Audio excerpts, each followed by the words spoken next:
Hi everybody, I'm Justin from Mainman Bassing. In this video, I want to talk about bird's nests and backlashes and baitcasters.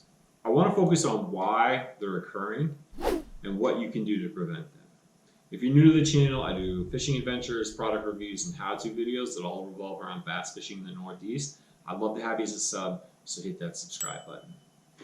So there's two main points in the cast that you can potentially get a bird's nest. While the lure is projecting through the air, the line can unwind and unravel. And if it doesn't happen there, it'll happen when your lure hits the water, or it can happen at both points. So let's talk about the projection, the lure traveling through the air.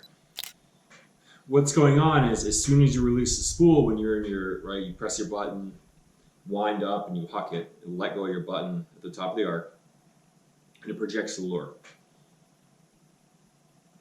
The nanosecond you let go, let's say it's traveling at 100 miles an hour, right? But it doesn't take long for the lure to slow down. Let's say in 15 feet, it goes from 100 miles an hour to 85 miles an hour. So it's not a big difference, but it's significant because your spool is still spinning at 100 miles an hour, right? And so it's going to unwind line faster than it can exit your reel, right? And that has to do with your brakes. You need, if the bird's nest is occurring at that point, you need to put more brakes on. That's going to slow your spool speed down, right? So that line isn't being unraveled faster than it's exiting the reel, if that makes sense. It should make sense. The other issue is when the lure hits the water, it stops traveling completely, right? There's no more speed or force, but your spool is still spinning. That's your tension knob that you have to adjust. And the way you have to figure it out is do, what I call a baseline drop, right? So you're going to start by adjusting your brakes all the way and tighten up that tension knob and then click that button and watch the lure fall.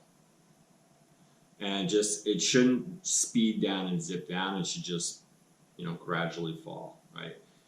And then start your testing from there, right? Take a nice cast, a good cast, right? And then as soon as you're casting, watch your spool. If you see that line start to unravel while the lure is being projected, you have to adjust your brakes. Hopefully they won't.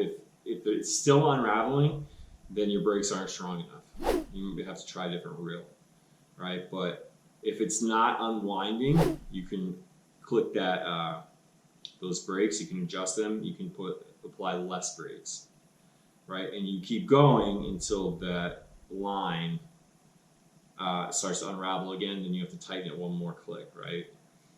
And then you have to watch now. So your brakes are fine at that point. And now you can just cast and loosen up that tension knob.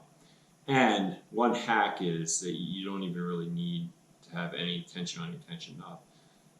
You just time it so you press your thumb down on the spool right as it hits the water, right before it hits the water. Disclaimer here though, you need to be really careful doing that because if there's that friction can burn your thumb, right? So just, you didn't get it from me. Right, you just really be careful because I have burnt the skin right off my thumb from the friction of the line. Another thing you have to keep in mind is that every time you change that lure, you're going to have to go through the adjustments of the brakes and the tension knob again, because every lure is different in weight, right? You have to keep that in mind. That concludes the video. I hope it helped. Backlash, it's kind of something every fisherman, fisherwoman, angler goes through. It's kind of like a learning curve. It's kind of like a rite of passage, I guess. And I still get backlashes too, and professionals still get backlashes. It's usually when they forget to change those settings after they change a lure out. But that concludes the video. I hope it helped. I hope it gave you good perspective. If you're new to the channel, hit that subscribe button. And I hope you catch a real big bass soon. Thanks, bye.